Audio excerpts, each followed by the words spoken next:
If there's one thing I've learned in my 12 years on this earth, it's that it's hard to tell what's real and what's fake, what's the truth, and what's just a freakily accurate-looking illusion. It used to be easy, I suppose. Good guys wore capes and all that. But the world is a complicated place now, where people who look good do bad things, and people who look nothing like superheroes actually save the day. The trick is not judging books by their covers, or whatever, not believing something is a precious treasure just because it's sparkly. That's the way it was with my mom, Dr. Meena Basu, art historian and all-around shiny do-gooder.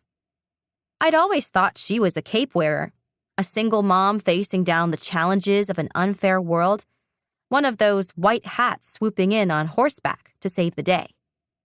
But turns out, it was all a lie. I started to realize this when, overnight, she lost her museum job, a job she'd had my entire life. A job she loved, or so I thought. And even though she'd always told me pretty much everything that was going on in her life, she didn't tell me why or what had happened. In fact, she started acting super shady, getting phone calls that she'd take holed up in her bedroom and packages she'd quickly tuck away. Then suddenly, she announced we were moving, not just down the block in Hell's Kitchen, which is the neighborhood where we live in New York City, or even across town to the east side of Manhattan. I mean, yuck, but I guess I'd learned to deal. But all the way across the ocean to some random town in Germany where she'd gotten a new job at a new museum. No way! I'm not leaving my friends and my school and my city. I'd argued the day she dumped the news on me, like a giant New York City garbage truck that didn't even have the decency to go beep, beep, beep before reverse crashing into you. That's not fair. It's not up for debate, Ria, Ma had said, her eye circles extra dark and her normally curly hair extra wild around her head. You're ruining my life. I'd practically stomped my feet, but of course didn't, because the people who live below us in our apartment building are super annoying about noise and stuff. I don't want to hear it, she'd snapped back, so angry that even Dida had been shocked, making a tisking sound as she looked up from her knitting.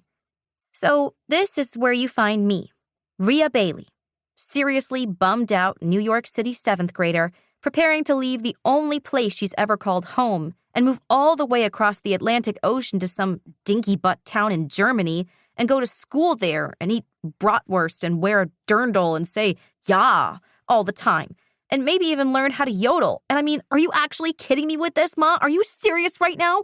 What were you actually thinking? Okay, sorry. Big breath. In and out through my nose, like Zoe Ann, the super bendy yoga instructor who subs PE at our school, taught me. Yoga, according to Zoe Ann, is very good for helping you control your worries, as opposed to letting your worries control you, which is something I'm still working on. Problem is, I can't even commiserate with Dida. My grandma pretends she's fine with the move, but I know she must not want to leave behind her local Indo-Pak grocery store and the Asian American granny she does qigong with at the community center.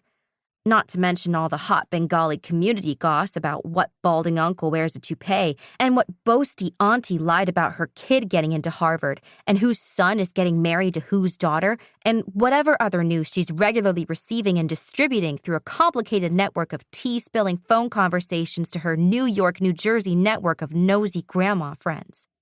And as you must know, it's near impossible to spill the tea over different time zones. I mean, hot gossip gets cold. And that's a fact. To keep listening to this audiobook, I've left you a link in the description so you can do it, at no cost thanks to Audible's 30-day free trial.